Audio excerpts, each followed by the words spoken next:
Sama-sama perhatikan, insyaAllah. Jadi di sebelah kanan saya yang muncul sekali, dia bernama Ustaz Abdul Malik bin Abdul Karim, berasal daripada Kota Baru, Kelantan, dan sekarang ini kuliah bahasa Arab Kairah, dan sekarang ini juga merupakan nasihat umrah yang Presiden. Dan di sebelah kanan saya juga yang di tengah Ustaz Ahmad Luan bin Hasim, berasal daripada Kuala Terengganu, kuliah syariah Islamiah Kairah, dan beliau merupakan ketua Jabatan Pengolah peringkat keluarga penuntut Terengganu.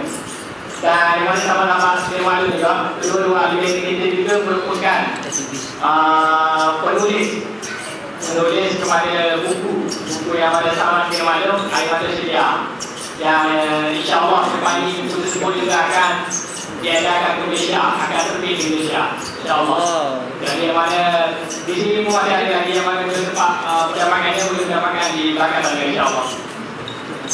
Jadi anda dengan satu pemahaman lah.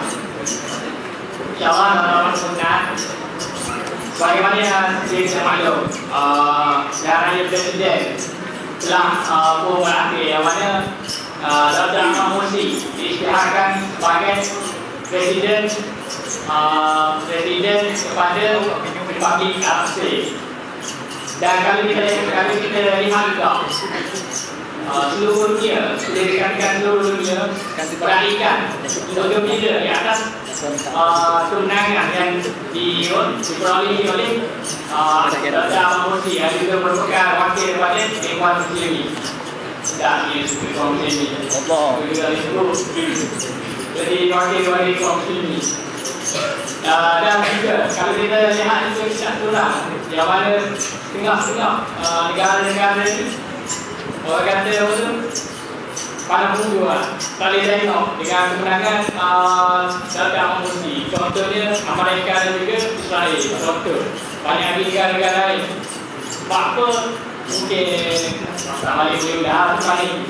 Jadi ada orang yang mentafsirkan apa tu, polisi Muslim ni akan jadi bukan hati. Sebab ada tangan-tangan yang akan cuba untuk mengucapkan keadaan Mesir sekali. Jadi anda terus kepada soalan sama kepada Samadi. Di mana soalan? Jadi terus Samadi soalan sama.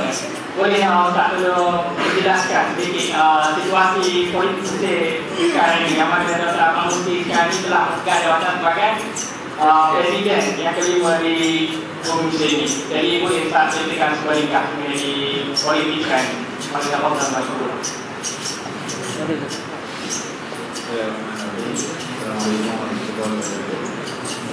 Alhamdulillahirrahmanirrahim. Wassalamualaikum warahmatullahi wabarakatuh. Baik dari semua ada dan berjamaah. Mari kita ila ma'al terima kasih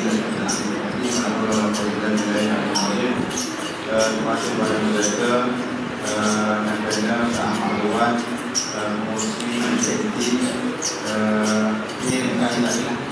Ini ada di Pondawai dan seluruh support dan akhwat. Sahabat lagi, mudah-mudahan semua dirahmati oleh Allah Taala. Pertama, saya cakap politik yang masjid, boleh kan? Boleh. Kalau cakap di kahwin, politik tak? Lepas tu boleh, kalau cakap politik masjid. Ya Allah, bercanda dengan tuan-tuan kembali pasal kemasanan. Apa-apa.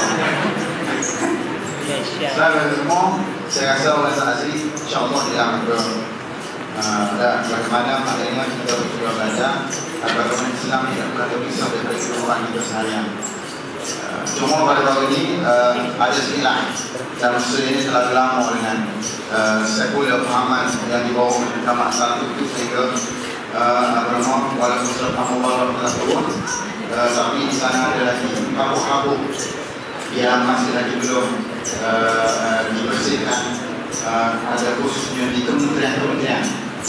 Pada waktu ini Kementerian Hukum, Wizaratul Awqaf, Kementerian Hukum mengeluarkan satu surat melarang ahli parlimen ahli parlimen bertemu rakyat di masjid. Jadi ini membangkitkan kemarahan ahli parlimen. Bagaimana kami nak bertemu rakyat di rumah? Kalau saya tahu ahli parlimen mesti bukan ahli parlimen pakai Indonesia. Ahli parlimen bukan ahli parlimen Malaysia ada Malaysia. Mesti di mana pun mesti ada ahli parlimen kadang-kadang ahli parlimen nampak kawan dia. Gaji mesti rumah tak dulu ahli parlimen.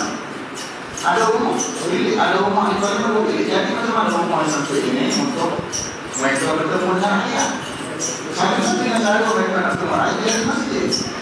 Tiba-tiba Kementerian Hukum keluar satu bersama ini melarang ahli parlimen bertemu rakyat di masjid ini, maknanya mendapatkan daripada Lajnah Ad-Diniyah, Jasa Kuasa Agama di Majlis Syam.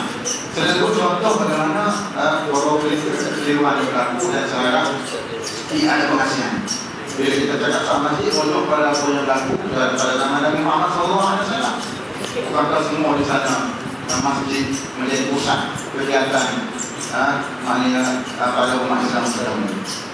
Berpolitik, bercakap politik boleh. Tak berpolitik tak boleh, tak berpolitik. Contoh kita cakap soal niaga dalam ekonomi, berniaga. Bercakap berniaga dalam masjid boleh. Yang mana muamalah, mana halal haram. Tak berniaga dalam masjid tak boleh, tak boleh. Takkan namanya seperti ikan masih berniaga dalam masjid tak boleh. Jadi kena membezakan antara politik dengan cakap politik. Itu dua yang berbeza. Kalau tadi yang ketiga saya hari ini bukan nak cerita sangat bagus ya. Saya tadi semua tahu keadaan Mesir dan boleh mengutip banyak negara-negara mengucapkan dengan daripada Syria. Banyak sekali teman-teman. Semua saya lagi pada hari ini untuk perhatikan kemana untuk Muslim di negeri Sahaya Raya. Jadi saya syukur ini sebagai syukur kita kepada Allah Subhanahu Wa Taala. Saya berjawab persoalan berkaitan dengan selepas kemenangan Muslim. Betul mahu semua dia hanya sebagai channel simpanan. Karena saya tengok semula. Kaum Muslim ini tidak bercakap dia sebenarnya. Kaum Muslim saya tahu seorang yang dipoprak namanya saya bersyukur. Saya masalah menamakan saya Syadin sebagai Kutub Al-Mali bin Ikhwan. Kutub Mali ini maknanya pokok paling kaya lah dari kaum Muslim. Syarikat Ikhwan Penaga yang cukup menimpa di Mesir ini, dia joint venture dengan seorang kokak yang nama Hasan Ali. Dua kawan ini berniaga membesarkan perniagaan. Saya pernah tulis dalam Facebook saya bagaimana tahun 1992 saya pernah berhasrat bercakap nak membina kilang komputer di Madinah City Oktober dekat Kelab. Tahun 90. Setelah itu, lanjut artikel tersebut. Kalau tidak kerana Mubarak rampas tanah terhadap syarikat ini, Mesir telah memiliki kilang komputer sendiri semenjak 20 tahun lepas. Mana syarikat ini nampak peluang untuk nak bagi kerja pada rakyat Mesir. Yang mana menganggur, yang mana lulus universiti tapi tak ada kerja, terus bawahnya memberi peluang pada mereka untuk dapat pekerjaan. Tapi apa yang tidak kamu bawa dalam rampas tanah yang dibeli oleh rakyat. Saya tanya Mubaraknya orang mana? Orang sini, orang Arab, orang Syakir, orang Vietnam, orang Myanmar, orang Arab, orang Mesir. Kerana sama-sama bangsa. Tiba-tiba bila cakap dapat ayat Tuhan yang Mubarak dan menangkap mata bangsa. Tipu atau tidak Mubarak bisa ada. Tipu. Selain itu perjuangan bangsa yang dibawa oleh bangsa Arab ini tidak kemana-mana. Mereka sebenarnya melihat bangsa sendiri. Contoh apa yang dilakukan oleh Syakir. Karena apa satu dia satu dari Syakir yang produksi naik nama, bela rampas tanah dan penjara dan Syakir. Ini adalah dari Syakir. Akhir tadi dilakukan bila dimukakan nama, berubah dipuja dari Syakir ini dan sebagainya. minta supaya diri ingin mengalih suatu pencalonan, ya silakan kami sampaikan simpan supaya calon seorang nama calon simpan ya betul muslim. Tak kenal, tak kenal orang muslim. Kalau tidak tahu tak kenal. Kalau sekali dia dapat satu digugurkan daripada calon, nama mengaitkan calon simpan itu betul muslim. Saya nak sebut semua ini konsep kita bekerja secara kolektif dalam jamaah. Semua masyarakat kalau saya tengok, sebab tu orang kata kenapa Dr. Mursi calon simpanan boleh naik jadi calon jadi pemain tetap. Nak beritahu segala manifesto yang dibawa itu bukan daripada kepala otak saja, daripada berapa ratusan pakar-pakar daripada ekonomi, politik, semua berbincang nak bantu Khairul Syafie. Tak ada Khairul Syafie, tak ada masalah. Yang boleh bawa apa kursi, tak ada masalah. Ini saya sebut berbeza dengan calon-calon lain. Abu Naisah hari ini, Abu Putu, siapa lagi calon lain. Mereka ini semua guna pada otak sendiri. Tapi nanti dia kepada calon ini sebab mereka bekerja secara berpasukan. Ini sesemuanya. Bila mundi, kita jangan ada semua. Mesti dia belak. Dia ada macam paling mana pertama ada penaya mula-mula cek nama ada memang berjalan begitu 23 kan tapi ini seorang presiden tapi ini seorang saja presiden ada pekerjaan saya sebut ni nak SPI anak ini mau pencalonan bukan besar bila semua bila masuk ke bulan kita tak terbayang nama Syafie ni. Kita ingat yang akan berlawan dengan Mursi, insyaAllah Mursi akan masuk pusingan akhir. Cuma kita tak terbayang dia akan berlawan berentak dengan calon puluh yang modern Syafie. Kita mungkin terbayang mungkin Hamzah Sobahi ke atau Pak Abu Butuh berlawan dengan Mursi ni. Bila ada dua yang lain daripada Butuh ni, mana tidak sengit. Maknanya peluang mana menang, mana menang tak adalah menang Butuh pun dia bawa kekajuan. Dia buat semua masuk pusingan bulanan. Nama dia Ahmad Syafie. Tepuk kain lagi orang kaya sini. Kaya usia yang tepuk dia menang dengan Mursi ataupun dia terpaksa turun ke tahrir bila menang Ahmad Syafie. Jadi pilihan saja. Dia tidak boleh memenangkan Ahmad Syafie. Dia tak boleh buat. Ada orang yang cakap dia boleh kok ke hari pusingan bulanan. Sebab contoh dia sopak Abu Butuh tak masuk bulanan. Jadi dia akan tak mau mandi. Ini semua. Ini otak. Ini soalan saya. Saya faham. Dia tak ada pilihan yang mesti berlawan itu. Undi Mursi. Yang kedua, bila menang Syafie, dia terpaksa bertahan. Berapa hari lagi masuk turun tahrir. Sebab tak bawa sawah yang kedua. Dia kedua saja bilang. Naik Ahmad Syafie, Israel akan soal. Amerika akan soal. Saya semua. Orang melihat tak mampu. Apa yang saya sedih bila mana orang sampai Ustaz. Dia kata betul program Mursi Syafie. Saya kata betul program Mursi Syafie. Saya akui. Syekh Muhammad Hassan Syafie Wahabi ini kan. Kita bukan Syafie kebenaran. Kita ambil aman dan Khalifah Syafie. Apa lagi? Israel ini adalah sama yang Mursi. Saya kata betul. Tapi awak tahu tak masa Syafie itu apa? Israel yang lebih. Kita tahu yang sekarang ini yang mana lebih dorong lebih besar. Belakang Israel, belakang Syafie itu Yahudi, belakang Mursi Syafie. Ya, jadi ini semua yang laku.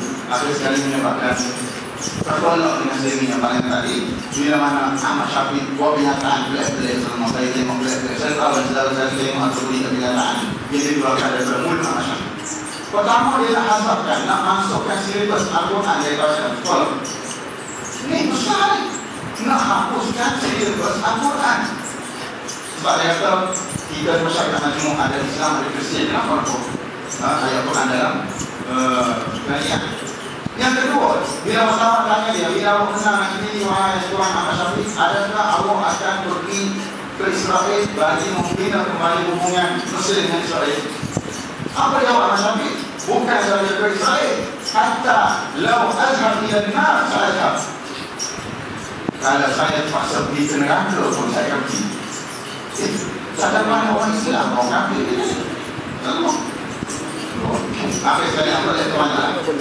Dia habis duit kita semua habis duit dan kita melihat bila 26-17 pusingan bulanan itu berlaku, maka kita pun terlalu walaupun pernyataan ramai pernyataan daripada Abang sendiri daripada ramai bukan politik bahawa sebenarnya yang terdepan sekarang ialah musik. Cuma kita bimbang sebab ada tangan kerajaan jabatan jabatan negara duduk dengan kerajaan dan semua agensi-agensi ini termasuk terus duduk bersama dengan masyarakat. Maka kita bimbang insyaAllah kalau tidak tipu boleh menang.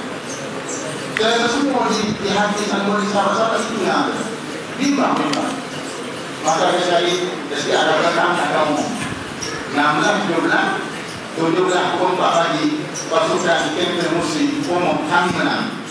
Kita pun semua bila mana muslim kami menang. Tiba-tiba pukul 4 muslim buat kenyataan, pukul 5 pagi kumpulan masyarakat Pulau Pasir kami sebenarnya menang. Maksudnya saya mengaku menang antara sama lain. Kita pun tak selalu duduk saja. Habis sekali bertemu punya berbalah-berbalah pada kenyataan. Habis sekali dia kata esok dan naik umum putusan kita pun tunggu dia kata kami pasal tangguh Allah hati-hati sahabat-sahabat tahu berapa kali dia tangguh dengan menarik 2-3 kali sakit hati habis sekali umur lah pukul 3 petang pada hari 24 jam dah selesai masa dia umur tu pergerakan lintas semua tak ada sebab nak tunggu kenyataan nak umur pula dia umur depan ni 20-30 bulan kita nak tahu mesti benar tak dia cerita dia kerja kami dia kata kami janji dengan Allah segala kerja kami Tuhan apa dia tak masih sejak saya betul dia nak sendiri muslim ada sekali semua bila dia umum Ahmad Syafiq dapat 12 juta kita pun untuk tangan 12 juta tangan agak banyak. Yang kedua, Dr. Muhammad Mursi, Dr. Muhammad Mursi ayat mendapat 13 million usaha kami kita mendapat sekian nak update maklumat tu tak update sebab ayat tu keluar menangis. Kelas satu ni sujud syukur kepada Allah. Maka rakyat usaha kepada ini. Dan semua selepas menang, masuklah Dr. Muhammad Mursi Presiden pertama setelah 58 tahun. Sebelum ini tidak ada presiden lah. Ya. Kalau dia mabuk lah tu lah. Mengarut, anak sadar, bernama, Nasir, semua ni ada presiden daripada tentera. Mati Lawan Nasir naik anak sadar. Tentera juga. Jadi selama 58 tahun atau 60 tahun mesti dikuasai oleh presiden, bukan dipilih oleh rakyat tapi daripada kalangan tentera yang rakyat benci. Maka inilah dipanggil Rais Muntakhab. Apa maksud Muntakhab? Yang dipilih oleh rakyat. Maka sahabat-sahabat boleh tengoklah sekarang ni dia minta supaya kalau boleh escort pengiring dia tu jangan ramai-ramai yang mengiringi dia tu sebab apa? Sebab dia kata saya tak mahu kerana hanya kenderaan saya rakyat benci pada saya. Allah kasih Malaysia nombor pelik saja menyebabkan rakyat benci. Saya tak tahu itu ikut juga mana Allah tak ada beri pada rakyat masih pada ini timbang lalu rakyat benci kerana semata-mata kenderaan tutup jalan pun rakyat kata jelas kalau presiden tutup jalan kami nak lalu aku tak takut itu. Yang dia nak doa ialah barakallahu fiik, mudah Allah Ta'ala berkati kami. Itu dia nak. Dia tak mahu celahan daripada saya. Yang kedua, polis lemah. Polis lemah. Sebab itu muslim selalu sembahyang subuh berjemaah di masjid. Allah SWT. Polis ni pukul 3 pagi itu muslim nak keluar. Takkan dia nak bangun pukul 3 pagi. Kena bangun pukul 2 pagi. Sembah dengan kereta jam. Itu muslim tak sembahyang di rumah. Nak pergi sembahyang di masjid. Sembahyang subuh. Kita jadi subuh pula pukul 3:05 pagi. Maka semua terlalu banyak perbezaan dengan presiden dulu. Sebab itu saya sebut kepada kawan-kawan, selagi boleh tengok dan insyaAllah di masalah ini rakyat mesti akan berubah. Dia akan ikut pemimpin dia pada masa ini. Pemimpin Mesir ni Allah Ta'ala punya pemimpin dulu pada soal ni Bermula dengan Fir'aun. Ingat Fir'aun. Fir'aun tu pada semua pemimpin dia, semuanya berfungsi. Sebab itulah ayat ini tidak pasti pun. Bila naik takwa kepada Allah, An-nas ala dini muluknya, rakyat akan ikut cara hidup pemimpin mereka. Maka kita akan melihat berilah setahun lagi, 2 tahun lagi, sekarang saya boleh tengok hati rakyat Mesir akan lembut-lembut. Kerana pemimpin yang masuk mereka pun hati yang ingat kepada Allah SWT. Kita jumpa dengan akan datang Allah. Jadi terima kasih kepada Tuan Wali atas sedikit penerangan di persidangan pertama ini. Jadi kalau kita tengok banyak ibu-ibu yang Tuan Wali telah ceritakan bagaimana kata tawakal yang pemimpin Mesir sekarang ni. Kalau nak banding pemimpin ada sebuah negara tu, tahu lah, jauh beza. Allah. Jadi betul ada ini tabur syariah insyaAllah akan diadakan. Jadi mana-mana sahabat-sahabat ini menerima boleh menerima. Jadi anda terus kepada ni soalan berikutnya kepada ahli kita yang kedua, Ustaz Amal Uban. Jadi apa tu kalau kita bagaimana kita maklum bagi konstitusi iaitu Hizbul Hurriyah wal Adalah telah ada dipertemukan akan diharapkan di Mesir ini. Jadi mengapa perkara ini boleh berlaku? Dan kalau boleh Ustaz ceritakan sedikit kesan dia bagaimana parti Ikhwan Muslimin ini diharapkan. Jadi pada persoalan yang tak pasal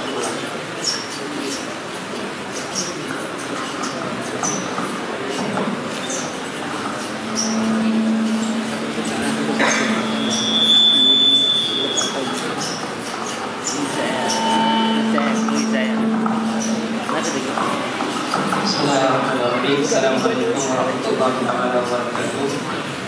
Alhamdulillahirabbil alamin. Wassalatu wassalamu ala asyrafil anbiya'i wal mursalin wa ala alihi wa sahbihi ajma'in. Qala rabbi shrah li sadri wa yassir li amri wahlul 'uqdatam min lisani yafqahu qawli. Terima kasih kepada sahabat ahli panel yang pertama. Nasihat pimpinan Al-Fazli mengurusi dan beserta pimpinan Dewan Perwakilan Mahasiswa Al-Fazli dan juga pada ahli wakil pimpinan perubatan Al-Fazli, ikhwah dan akhwat yang dirahmati oleh Allah Subhanahu wa taala sekalian. Qala Allah Ta'ala fi kitabihil aziz, qul illahumma malikal mulki tu'til mulka man tasha'u wa tanzi'ul mulka mimman tasha'u وتعز من تشاء وتذل من تشاء بيدك الخير إنك على كل شيء قدير. صدق الله العظيم. Alhamdulillah pada malam ini dapat berkumpul. Inilah nasib ahli panel yang kedua. Selalu diambil poin. Kalau baru ni di Malaysia baru ni masa balik sama-sama ni. Dan itu forum bersama dengan Dekan Pak Mufti Tepi Pensyarah anak ahli panel yang ketiga. Selepas ahli panel yang ketiga tu ramai cakap dia semua dia ambil dari panel yang pertama dan kedua. Dan mana juga anda menerima nasihat yang sama. Anda melihat Alhamdulillah pada malam ni kita berbincang berkenaan dengan isu umat. Dan Alhamdulillah anda ucap tahniah kepada mahasiswa Al-Fazli, terutamanya mahasiswa lah, siswa ikhwah. Kerana ramai juga yang hadir. Sebab hari itu maknanya ada game mana dia dalam China, anda ingat tak tahu orang lain. Alhamdulillah ini menunjukkan kepada kita bahawa isu umat mengatasi segala-galanya. Bagaimana yang disebut Syekh Qutb rahimahullah, disebut ada batas mukmin ni tidak hanya dia tersekat atau dia terbatas dalam bangsa ataupun warga kulit. Kalau dia mukmin semua ucap la ilaha illallah, itulah adalah saudara dia walaupun warga kulit lain, walaupun bangsa lain. Dan Alhamdulillah pada malam ni kita telah membuktikan.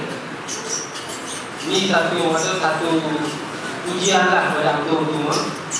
Moga-moga kita boleh ambil sedikit sebanyak kebaikan benar dengan apa yang kita bincang pada malam ini. Berbalik kepada soalan boleh dari berkenaan dengan usaha-usaha yang dilakukan oleh yang boleh anda istilahkan sebagai musuh-musuh Islam untuk memadamkan cahaya-cahaya Islam yang kian terpancar. Kalau sahabat-sahabat tengok, anda lebih kepada bawa sahabat-sahabat kita kembali kepada sejarah lampau. Sebab apabila kita nak memahami satu isu yang berlaku, tak dapat tidak berlaku, kita kena tengok, kita kena bawa diri kita ni duduk pada zaman yang lampau. Bukan pada pemikiran ikut zaman lampau, jumlah sebagainya. Tapi kita cuba intai sejarah yang telah terlakar tentang setiap isu atau setiap perkara yang kita nak bincangkan. Malam ni kita nak bincang berkenaan dengan isu Mesir khususnya. Maka dia dapat ijazah, kita kena tengok sedikit sejarah bumi Mesir. Kalau sama-sama yang mana adalah tempat buka kecil banyak berkenaan dengan sejarah Mesir. Sejak 1952 bagaimana yang disebut oleh Ustaz Malik tadi, Mesir ni dipegang oleh tentera. Sejak 1952. Kalau penganalisis politik sebut dipegang oleh Revolutionary Common Council. Boleh buka dalam YouTube, boleh internet. Dipegang oleh RCC tentera. Pertama yang memegang ataupun yang monopoli RCC tentera ni adalah Gamal Abdul Nasir tentera. Dan kalau sama-sama tengok, walaupun pemerintah sebelum Mubarak dan sebelum Mubarak dia nampak berbeza, tapi hakikatnya mereka ni berasal daripada golongan ni, Revolutionary Common Council RCC. Datang sekarang, kadang-kadang benda ni paling panjang. Boleh kita istilahkan sebagai tentera. Maka apabila sudah sekian lama golongan tentera menguasai Mesir, maka mustahil ataupun memang susah untuk mereka melepaskan keistimewaan yang diberikan kepada golongan ataupun pemimpin yang dipilih oleh rakyat bukan dari kalangan tentera, bahkan golongan Islamis. Dr. Muhammad Mursi dan sebagainya. Memang susah. Kalau sama-sama tengok dalam sejarah Syria, kalau di Syria, golongan dominan di Syria juga adalah tentera. Walaupun golongan yang menjadi majoriti, rakyat yang menjadi majoriti di Syria adalah Sunni, adalah rakyat awam, tapi golongan yang dominan yang menguasai pemimpin, yang menguasai kerajaan pada ketika itu adalah tentera. Ini juga yang berlaku di Mesir. Sejak 1952, Mesir dikuasai oleh tentera. Dan banyaklah keistimewaan yang dipegang oleh kuasa tentera ini, sehingga kan apabila presiden telah dipilih oleh rakyat, Rabi Muntakhab dipilih oleh rakyat, pun dia ada usaha-usaha untuk menafikan. Kalau sama-sama tengok dalam sejak kebelakangan ini berkenaan dengan bidang perlembagaan yang diusulkan oleh tentera, memang sahlah apa yang diutarakan oleh tentera itu. Mereka hendak menjaga keistimewaan mereka sebagai tentera yang ada sebut tadi. Dia akan lepas ke mana-mana keistimewaan yang telah bertapak sejak 1952. Ini tentera. Sebab tu anda tertarik dengan satu artikel yang dibuat oleh Lincoln Michel, seorang putih, menganalisis barat. Ditulis satu artikel dalam majalah The American Interest. Anak baca dua negara. Diulang berkenaan dengan apa yang berlaku di Syria, di Mesir sekarang ni. Memang nampak golongan Islamis naik. Memang nampak golongan rejim Mubarak dijatuhkan.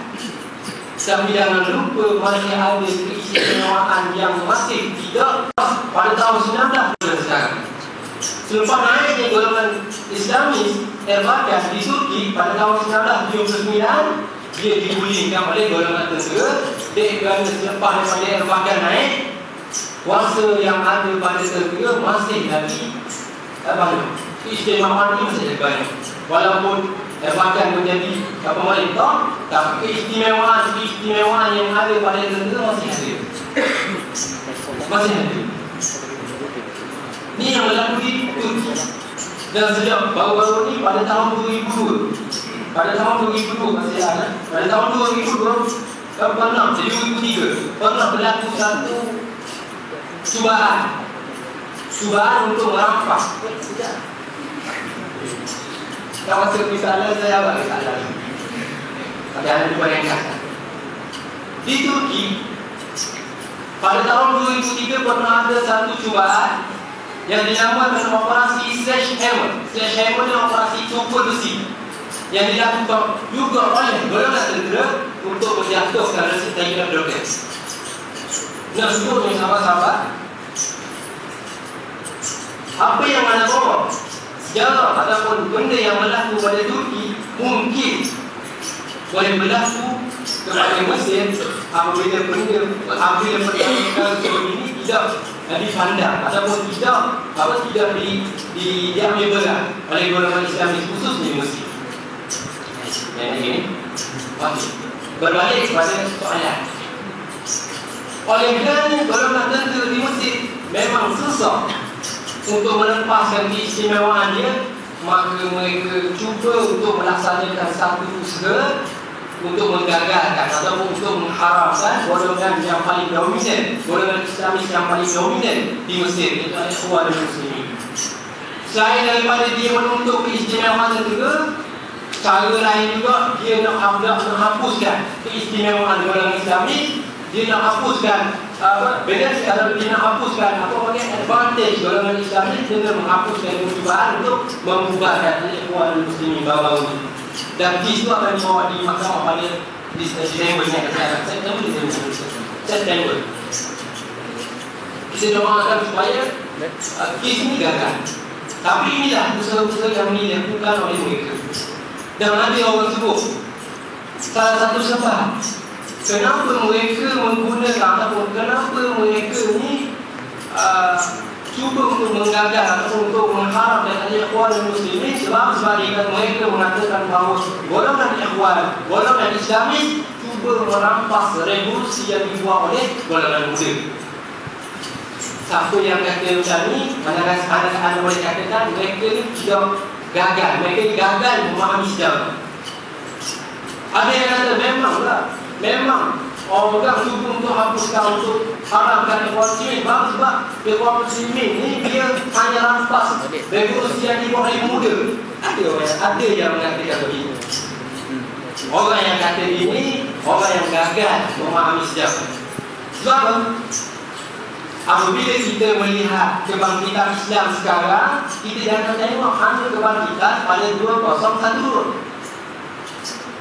Kita lupa bagaimana Ikhwan Muslimin sejak 1928 lagi telah berjuang untuk menanam benih-benih yang lahir pada 2011 Januari yang menjatuhkan rejim Mubarak. Ramai orang lupa. Ramai orang tengok sekarang ni Ikhwan nak rampas kebangkitan revolusi yang dibuat di muka. Ramai orang itu. Dan mereka ni mengiyakan ataupun menyetujui apa yang dibuat oleh pemerintah, apa yang dibuat oleh usaha-usaha yang dibuat oleh Muka Islam untuk mengharapkan Ikhwan Muslimin. Mereka mengiyakan. Sedangkan mereka lupa perjuangan Ikhwan Muslimin sejak 1928 membukulkan berpuluh-puluh pimpinan bermula daripada Al-Imam Hasan Al-Banna 1949 meninggal syahid. Dan kalau sahabat-sahabat tengok di Mesir ni dia ada satu kelompok, ada satu parti Waqf. Parti Waqf ni dia dari awal ditubuhkan berbanding oleh Ikhwan Muslimin. Parti Waqf golongan Islamis juga ditubuhkan pada tahun 1919 oleh sangat oknum. Tetapi di mana parti wah sekarang? Dan berapa dah parti wah berjaya mengorbankan pimpinan dia untuk mengubah ataupun untuk mengubah dan menjatuhkan rezim Mubarak. Selain daripada Ikhwan Muslimin wal Islamis, dia telah mengorbankan beratus-ratus, malahan boleh sampai ribuan ahli dia untuk melihat kebangkitan Islam ataupun untuk melihat perubahan golongan ataupun masyarakat awam di Mesir. Mana parti wah yang merupakan golongan ataupun parti Islamis? Banyak parti Karamah juga Islamis, parti Kifayah yang diasaskan oleh An-Nuti juga golongan Islamis. Sama mana mereka sekarang? Semuanya telah lenyap kerana ditekan oleh pemerintah pada zaman Umar. Tapi ada Ikhwan Muslimin sejak 1928 sehinggalah diharamkan pada 1954 terus bergerak sehinggalah bangkit, sehinggalah berjaya menanam benih-benih di dalam pemuda mereka sehingga boleh menjatuhkan rezim Mubarak pada 25 Januari 2011. Okay. Banyak dia cerita sebenarnya, tapi oleh kerana masih singkat, anda nak sebutkan begitu. Ini adalah usaha mereka untuk menafikan peranan orang Muslim dan gerakan Islam. Dia nak menutup segala usaha-usaha yang telah dilakukan oleh Ikhwan Muslimin. Dan apabila benda berlaku, maka anda bimbang apa yang berlaku di Turki, apa yang berlaku di beberapa negara, bimbang berlaku di Mesir. Kenapa? Kerana tidak ada orang yang nak check and balance, tidak ada orang yang nak jadi kayu asas kepada kebangkitan Islam. Itu adalah Ikhwan Muslimin. Secara nikah yang boleh dapat itu sama yang panjang masih uang. Alhamdulillah. Yang ada kesekitian saya tak ada wangi kan. Tapi banyak Ustaz Luar semua. InsyaAllah kita bagi ke Ustaz Luar untuk tahun kedua lagi. Mungkin boleh banyak lagi pasal Turki dan sebagainya. Jadi kita masuk kepada lawan yang seterusnya. Yang kedua, kepada ahli pertama kita, Ustaz Malik. Jadi soalan daripada saya, apakah kesan kemenangan Ikhwan Muslimin ini dia boleh memberi kesan kepada Institut Al-Azhar dan juga gerakan Islam yang lain sebagai Dr. Salafi dan juga Sufi.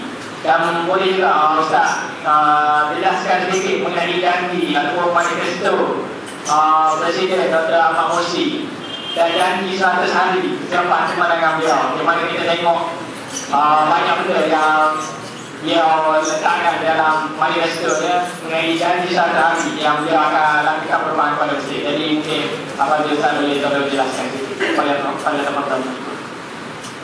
Bismillahirrahmanirrahim. Tadi saya dapat maklumat dari Tuan Mursi akan berucap di tahrir. Saya tahu dia akan turun solat di tahrir ataupun solat di masjid ayam, tapi yang pasti dia akan berucap dan turun di tahrir solat. Soalan deadline terakhir bagi tentera untuk suruh kuasa pada rakyat 30 Jun 2012 adalah tarikh yang disepakati oleh Majlis Tentera dengan parti-parti politik untuk serahkan kuasa penuh kepada rakyat. Dia balik ke balik dia balik. Dia balik kerja biasa. Ya, 30 Julan kuasa penuh bukan kepada Musyid Al-Qawi, tapi kepada Dr. Mahmud. Ini kan boleh kan? Kalau sekiranya dia tak sesuai juga, suatu juga rakyat akan tunggu lagi. Habis sehingga dia panggil esok Jumaat Taslim Syurga, Jumaat Surah Puasa. Jadi semua saya jawab yang terakhir juga soalan tentang 100 hari. Dr. Mursi dalam manifesto dia letakkan 100 hari. 100 hari pertama dia akan selesaikan 5 kali. Yang pertama sekali kalau nikah. Boleh percaya? Kalau nikah saya main tak dipunjang. Tapi itu Dr. Mursi dia bukan untuk dia orang, dia bersama dengan pakar-pakar, dia kata benda itu tidak selesai. Tadi kita agak kalau selesai nikah insya-Allah lah. Yang kena kita tak akan ada pernah sakit kepala itu akan selesai. Lalu yang kedua, 1 hari pertama juga dia akan selesaikan masalah voting ish. Sebab kalau sama-sama tengok semua Pak Voting gaduh. Ya, kita tak kata kita makan ish. Bawa mana makan ish? Nah, makan plus sini tu. Ada dua. Dan ish tak makan. Kita tak rasa, tapi ini yang paling mesti rasa. Kena sesat dalam sesuatu. Yang kedua, cuba ayat ketiga nak sesuaikan ada buku bahan bakar. Diesel, petrol, minyak, semua sesuaikan. Tadi pun ada lagi krisis.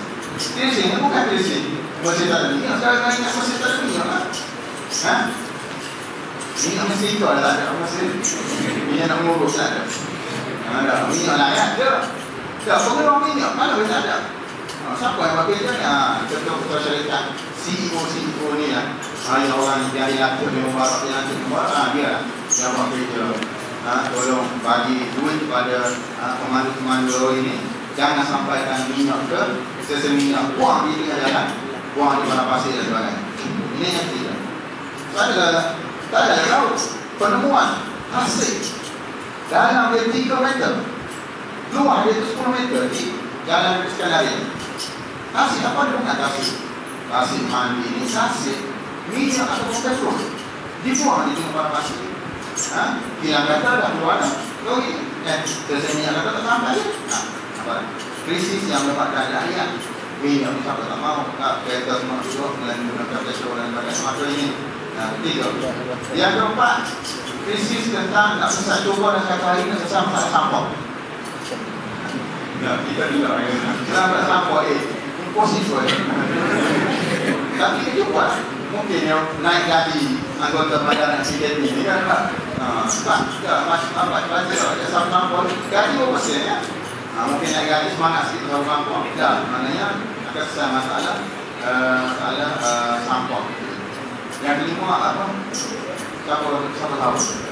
Dia 5 benda. Keamanan. Sampai ada tadi mana ni? Keamanan. Sebab sekarang ni semua Samsung. Tersebut dalam bahasa Melayu, bahasa Arab dia panggil kalau tadi. Samsung yang berubah ni lama lagi. Yang kita pertama kali kita tak boleh bawa jalan keluar mana ni sebabnya. Bukan kerana bikin anak mongkong dia tak. Sebab seluruh keadaan kita di sini begitu. Yang jahat dan sebagainya itu mengopang saya tahu kita baru mereka buat jalannya pakai nikah, pakai dalam keadaan lelaki yang polis tak boleh nak masukkan. Dia buat kerja dapat tangkap kan. Rupanya inilah dia yang menyimpan senjata api, yang membuka senjata api. Dia ni kepala kelompok ni menggunakan nikah dan juga janjuk ini. Ini saya sebut janji satu hari untuk musik. Dan Facebook Mosimeter orang buat. Mosimeter ni nak tengok, nak mengukur musim betul tidak nak kerja. Lah ni presiden bukan seorang yang berkuasa lagi. Dia rakyat. Rakyat berkuasa selepas orang rakyat. Tak mahu 4 tahun lagi. Tak menunggu 4 tahun. Dia kata asal ni kalau musim anak ni saya rasa tak boleh penuh. Sebab ini amanah rakyat kepada Presiden. Sebab itu isteri dia Najilah Muhammad. Kalau gelaran orang nak bagi kepada dia ni first lady. Sayyidah Bulan. Sayyidah Bulan kepada isteri Presiden. Dia katalah, saya bukan wanita pertama, tapi saya adalah khadam yang pertama. Dia kata orang Muslim. Nak panggil apa saya panggil, nak panggil hajat pula apa saya kata. Nak panggil saudari Najah pula apa saya. Nak panggil apa saya, nak panggil Umar Muhammad pula apa saya. Apa dah? Berbeza dengan dulu. Zaman Abdullah Mubarak yang mana mereka ni katanya dan menteri-menteri cium tangan belakang tangan si presiden. Saya cerita kan. Di Melawat kan. Di Melawat Museum Pokok. Punya lama-lama. Kan? Kita tengok.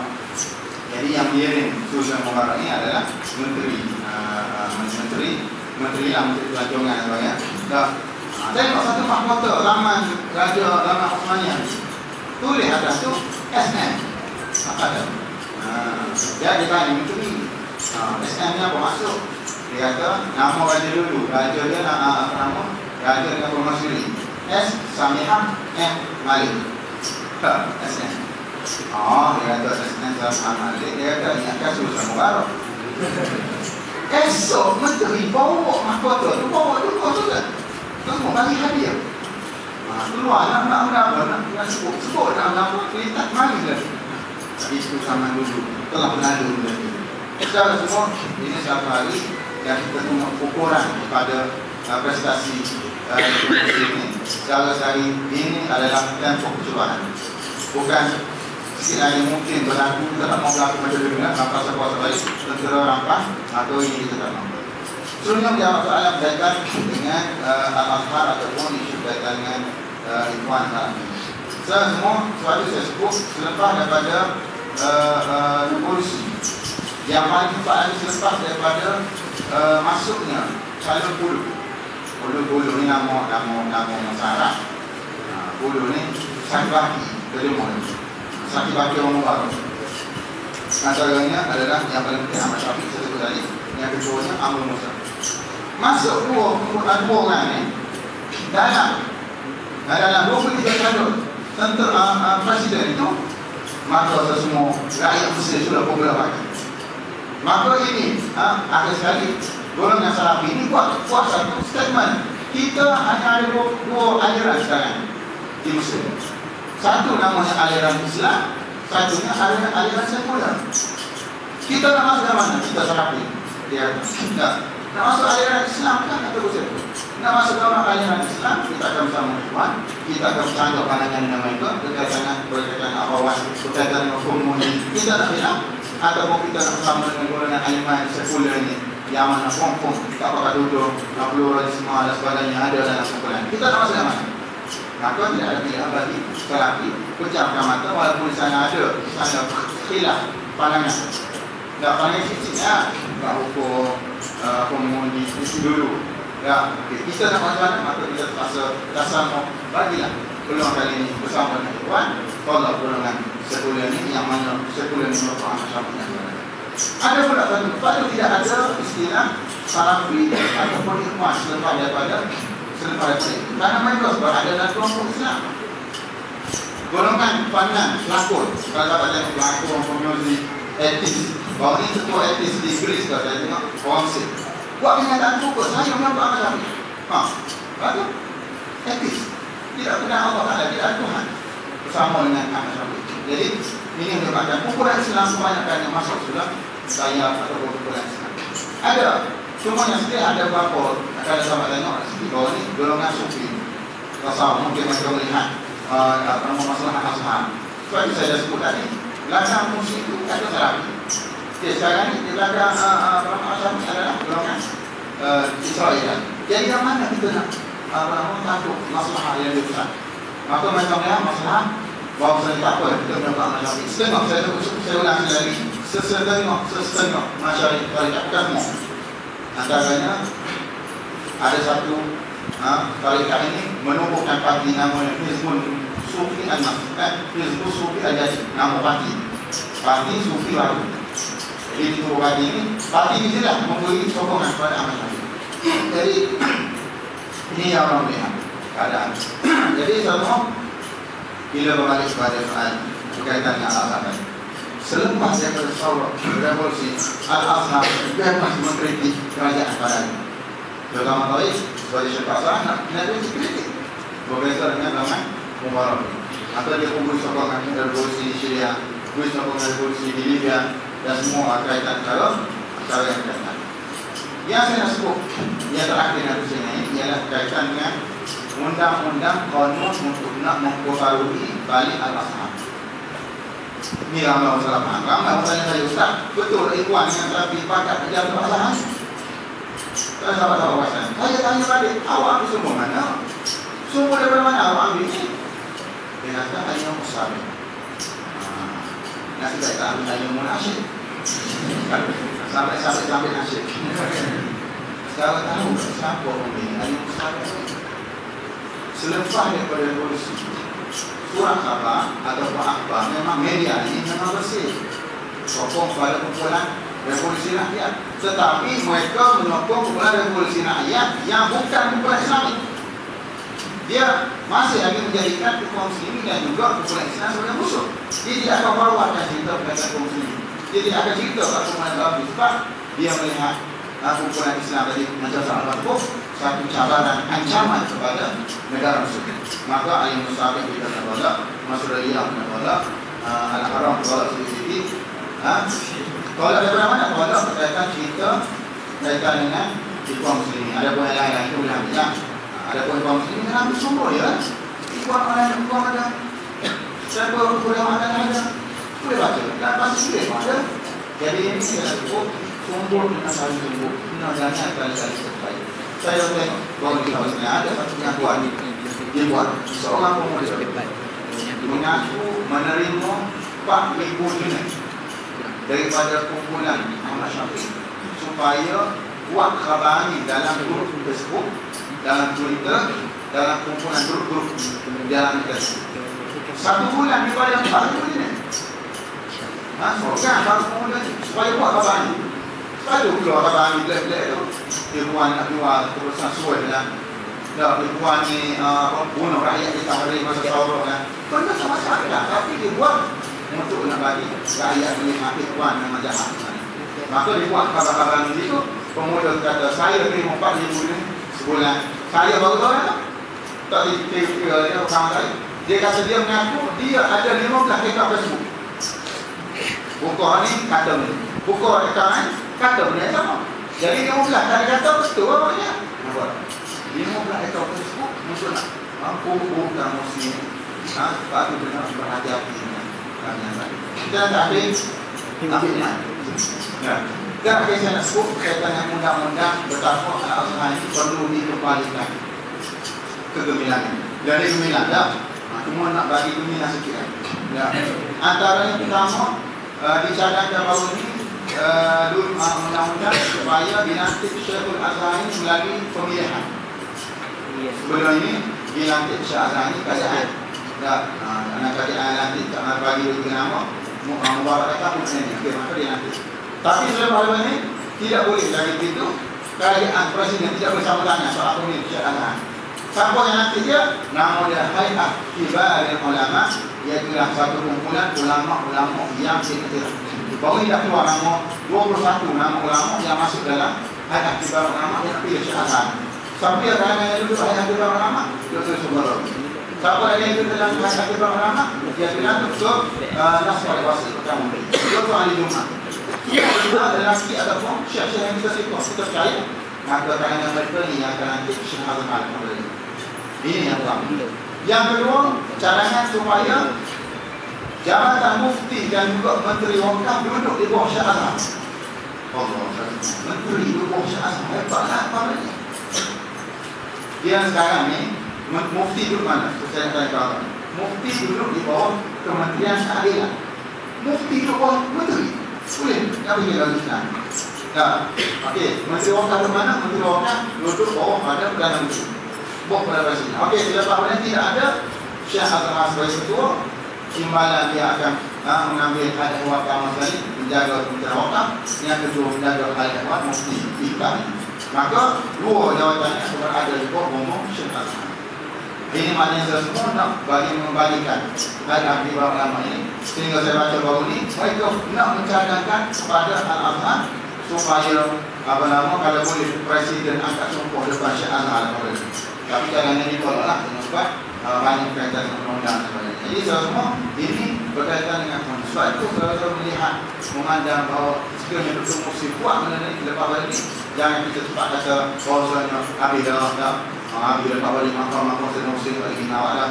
Tak, sebab kami kata ini betul mesti sebut dah balik ini, aku akan menjadikan sayap kanan aku adalah Al-Azhar, sayap kiri aku adalah gereja kanisa. Mana nak jalan di atas dua ni? Apa nak jaga umat Islam, yang tu nak jaga masyarakat Kristian lagi. Mana nak buat ni? Sebab tu saudara lihat TikTok, ucapan pertama musim pemenang baru di CRTV 20 minit. Saya dapat maklumat, nyokong Ahmad Syafiq keluar di tahrir sebab seronok dengan ucapan musim pemenang. Tapi disebut kaitan dengan anak beramu, nak jaga aku dipanggil ayat ahli muhasyarati semua bagai tu. Aku ni apa nama? La walastu bi khairikum. Dia balik, dia sebut sama saya nak buat kali. Aku ni bukan terbaik dalam kamu. Ada yang janji dia tidak akan ganak kepada Allah Subhanahu Wa Taala dan tidak ganak kepada amal yang ini. Dan dia janji dari semua saya akan tulis di pejabat saya wattaqu yawman turja'una fihi ila Allah. Ayat Quran. Tulis di atas jabat ya. Di jabat ya. Takutlah kamu pada suatu hari yang kamu akan dikembalikan kepada Allah SWT. Bila ada itu sebelum kita yakin dia tidak akan rasuah, dia tidak akan khianat, dia akan selalu dekat dengan Allah, maka ini yang kita nak kasihnya dia takwa kepada Allah, maka dia akan lahir daripada rakyat dia, wali khianat dan sebagainya. Allah. Terima kasih di atas penangan kepada Samalik. Boleh kita tengok manifesto yang diwawakan oleh Dr. Ahmad Musri. Kalau kita tengok 5 benda dia tak, lalu lintas, roti, keamanan dan kemudian itu. Tapi 5 benda ni adalah sesuatu yang kata amat kritikal prinsip. Jadi kita kena yakin lah, kalau dia berani untuk keluarkan janji-janji itu, mesti dia dah mempunyai pelancaran-pelancaran yang rapi dan lemah lah. Jadi beralih kepada Pak Rai pula, insyaAllah, kepada Ustaz Maluan. Bagaimana yang sebut pada Qadir Ma'arif, kemenangan Ikhwan Muslimin di Mesir ini, dia ada kaitan. Ada negara-negara yang gembira dengan kemenangan ini, dan ada juga negara-negara yang tak senang duduk dengan kemenangan Ikhwan Muslimin. Jadi yang nak tanya kepada Ustaz Maluan, soalan yang berbunyi, apakah hukum apakah kaitan kemenangan Ikhwan Muslimin di bumi Mesir dan juga di negara-negara Islam yang lain? Boleh saya terangkan sedikit supaya tak pandang masuk.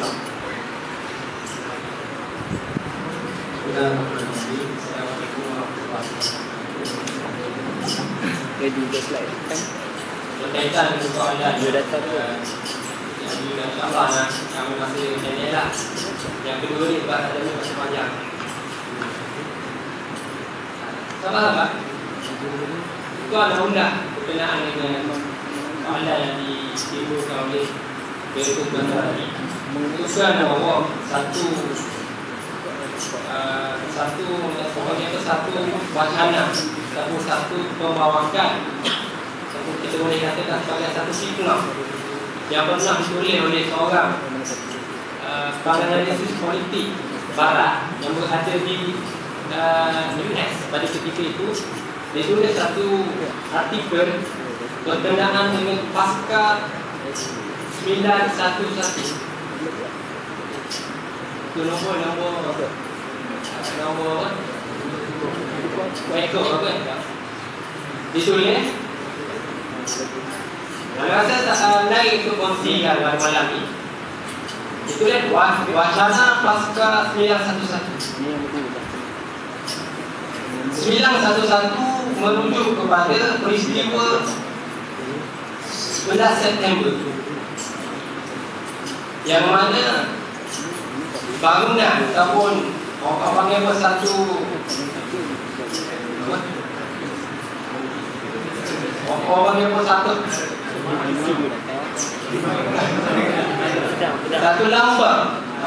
lambang kemajuan barat roboh, dan mereka golongan barat US dan mereka ni menuduh golongan Islam yang menjadi dalang kepada peristiwa 911. Selepas dari peristiwa itu, sahabat-sahabat, sahabat-sahabat baca lebih mendalam berkenaan dengan mulazah penganalisis barat, khususnya orang yang bukan Islam.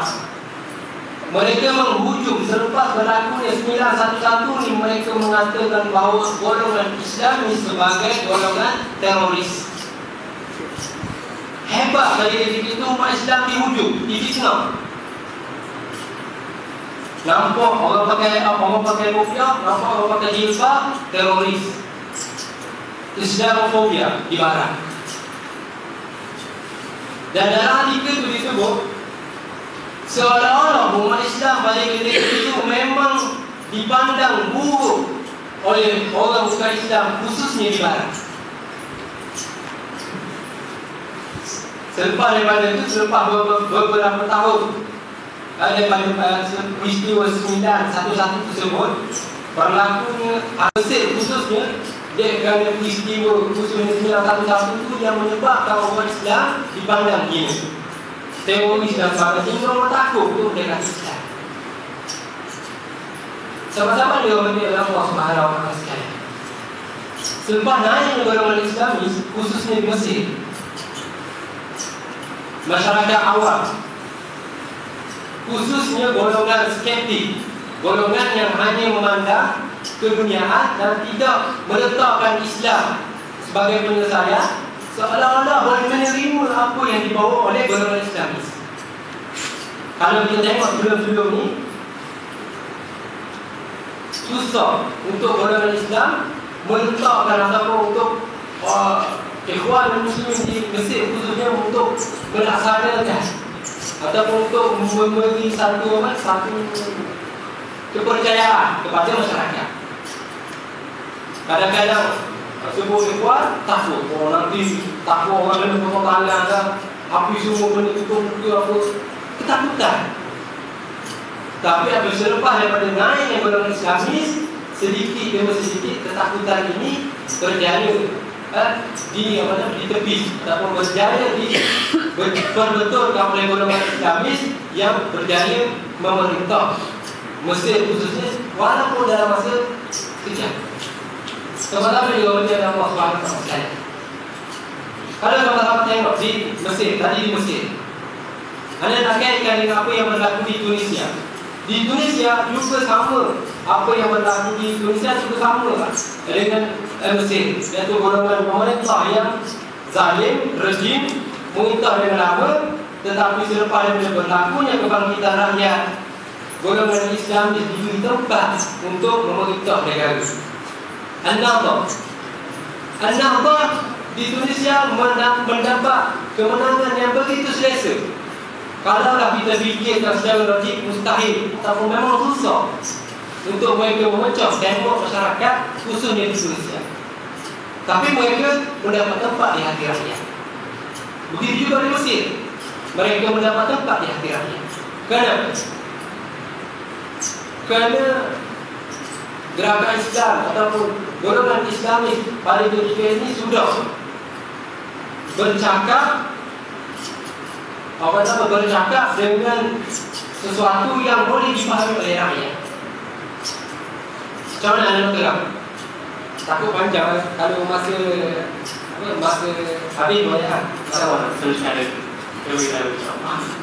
Kenapa golongan Islamis ini diberi tempat oleh rakyat? Kerana mereka bercakap dengan apa yang mudah dipahami oleh rakyat.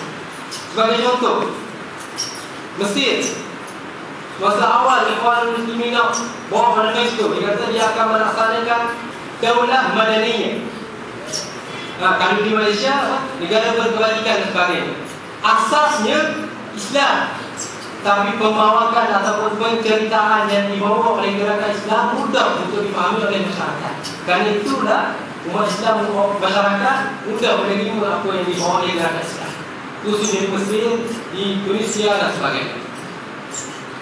Jadi anda nak kaitkan selepas daripada golongan Islamis di Mesir mendapat tempat, maka memanglah dia akan memberi satu semangat kepada golongan Islam di negara-negara sekitar yang khususnya dan juga di seluruh dunia.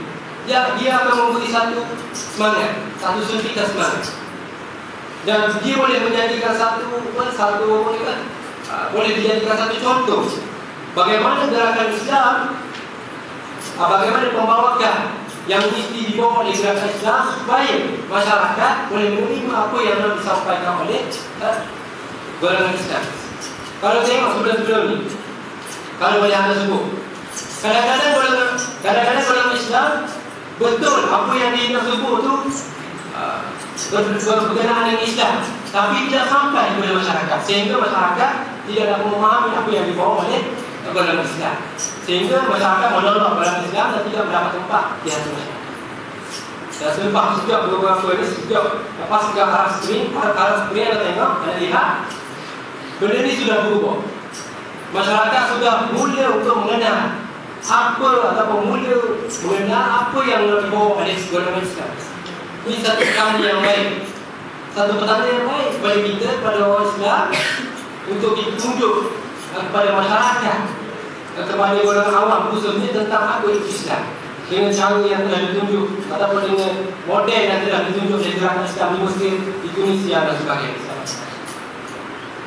Dan apabila golongan Islam naik di Mesir, sudah pasti sekeliling negara ataupun khususnya di dunia Arab akan menerima terbias.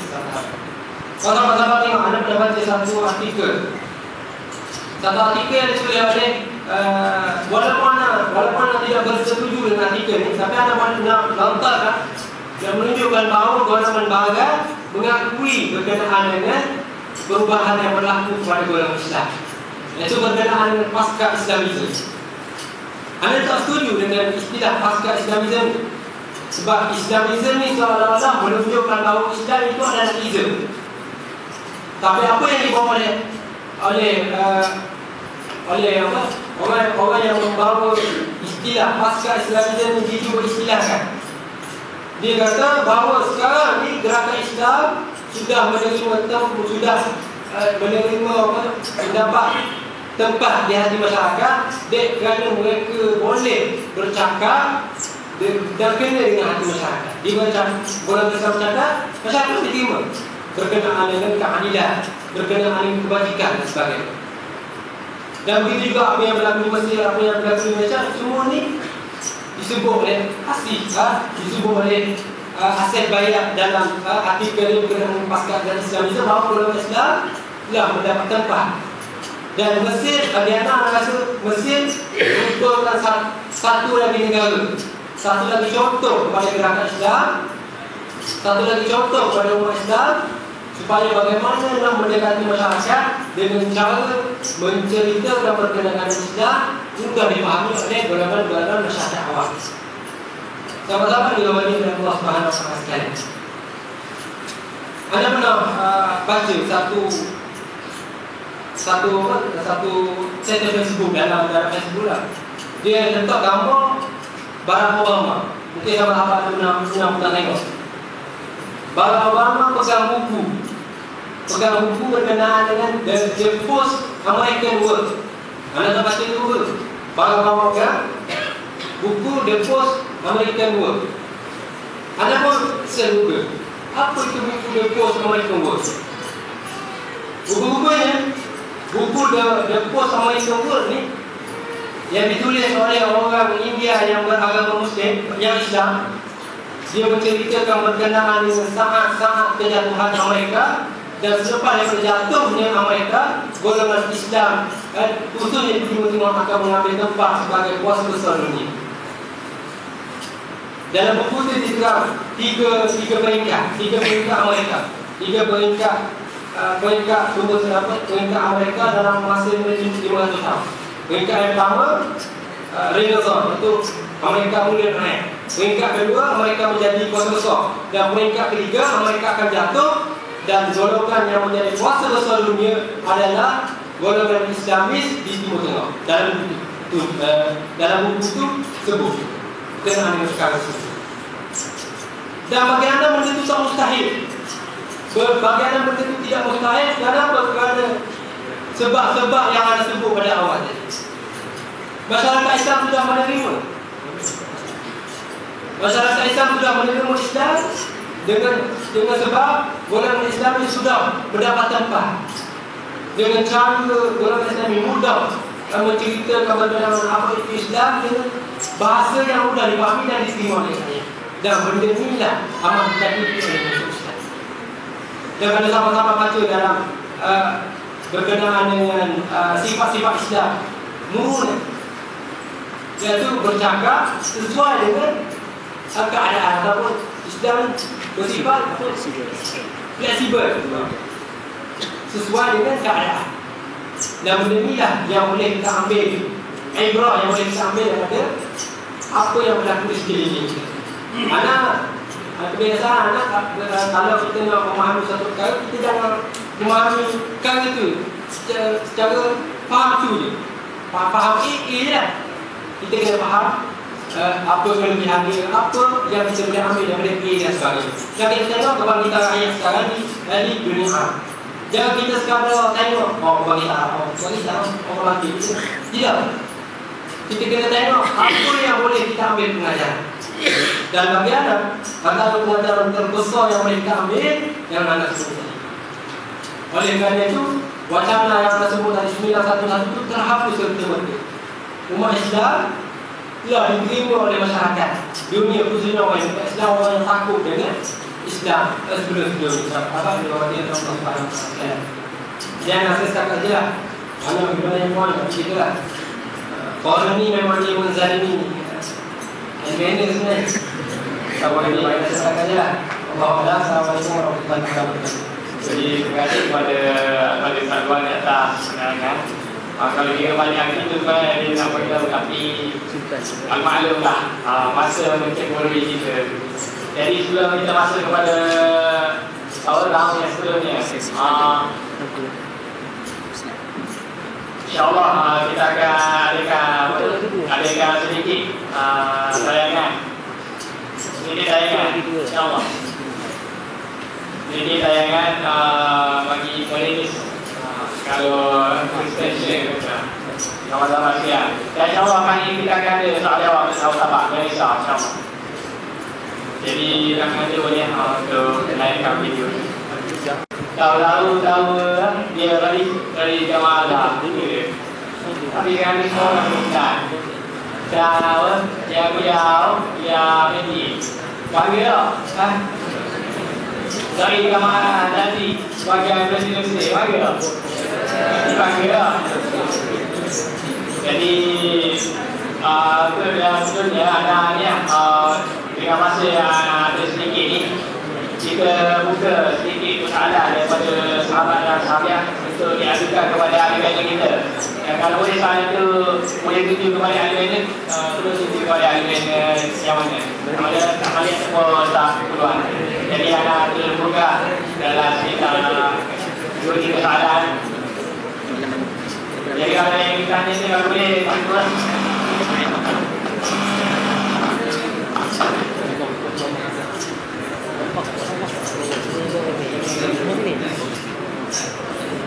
Ada mic. Nadanya bantu. Bantu sila bantu. Sekolah nama. Iya. Bismillahirrahmanirrahim. Nama Muhammad Ali Muhammad Mahir. Ini ada 2 soalan nak tujukan kepada moderator. Yang pertama, Ustaz Malik. Soalan yang pertama berbunyi, kita sedia maklum bahawa Dr. Morsi telah memenangi pilihan Presiden Mesir. Soalan dia, apakah dengan kemenangan Ikhwan dan Muslimin umumnya dan khususnya Dr. Muhammad Morsi akan memberi kesan kepada gerakan Islam di dunia, khususnya umumnya Pakatan Rakyat Indonesia, khususnya PAS di Malaysia. Soalan yang kedua, apakah kita lihat sekarang musim cuti, ramai mahasiswa kita akan pulang ke Malaysia, ramai yang pulang ke Malaysia, dan boleh tak Ustaz Malik berikan peranan kita sebagai mahasiswa di dalam merealisasikan kemenangan Islam di tanah air kita, insyaAllah. Buku soalan. Jadi ada lagi selamat Ikhwan hari. Bismillahirrahmanirrahim. Nama saya Norizati binti Ahmad, tahun 3. Saya ada satu soalan. Kalau ikutkan undian antara Syafiq dengan Dr. Morsi, kita tengok beza tak jauh kan. Jadi saya nak tanya, kenapa masih ramai lagi rakyat Muslim yang menyokong calon mundur, iaitu Ahmad Syafiq, walaupun mereka tahu calon Ahmad Syafiq ni boleh bawa kemudarat pada negara mereka. sedangkan pernah kawan Arab cakap pada saya, kamu ni tak tahu apa yang berlaku sebenarnya dekat Mesir ni. Adakah mereka ni bangsa Arab ni kemakan dengan fitnah yang disebarkan oleh calon Ahmad Syafiq yang seperti Ustaz Malik cakap tadi? Boleh bagi terangkan. Dan ada lagi satu soalan, boleh tak Ustaz ulas sikit ura-ura yang menyatakan timbalan bakal dilantik sama ada orang Kristian ataupun wanita? Apa relevan untuk buat begini sedangkan majoriti rakyat Mesir adalah Muslim? Atau ini adalah satu bentuk tahalul siasi? Terima kasih.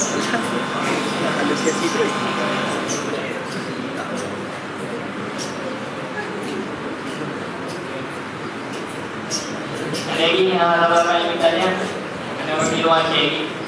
Dua soalan paling banyak. Buka ya, buka. Boleh cantum. Nama Muhammad Syazwan Muhammad Nur. Soalan saya pertama, waktu pilihan raya tu ada buat pilihan raya. Waktu diorang promosikan Ahmad Syafiq ni, anda pernah dengar katakan dia adalah ahli grade dan itu adalah sebab kenapa perlu dia diundi. Adakah betul atau tidak? Dan kita tak ulas adakah ini sebabnya golongan sebahagian ada pemimpin Islam ataupun orang-orang di Al-Azhar di Mesir ada itu sebagai soalan kedua.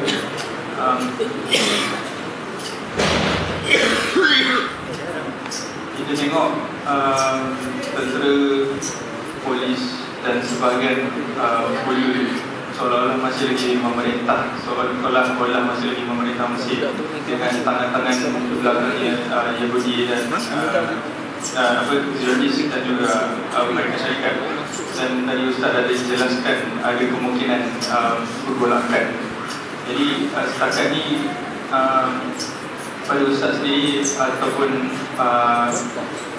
mana-mana lah yang boleh jawab soalan ni, apakah peranan FJP ataupun Dewan Muslimin itu sendiri dalam menangani perkara-perkara ini? Sebab yang pertama, parlimen dah diubah, bukan diubah, ada sebagian hasil yang dah diuntukkan. Lepas tu tekanan-tekanan tertentu yang menyebabkan kuasa presiden itu tidak mutlak macam dulu. Dan jadi boleh ulaskan tak untuk dua perkara ini?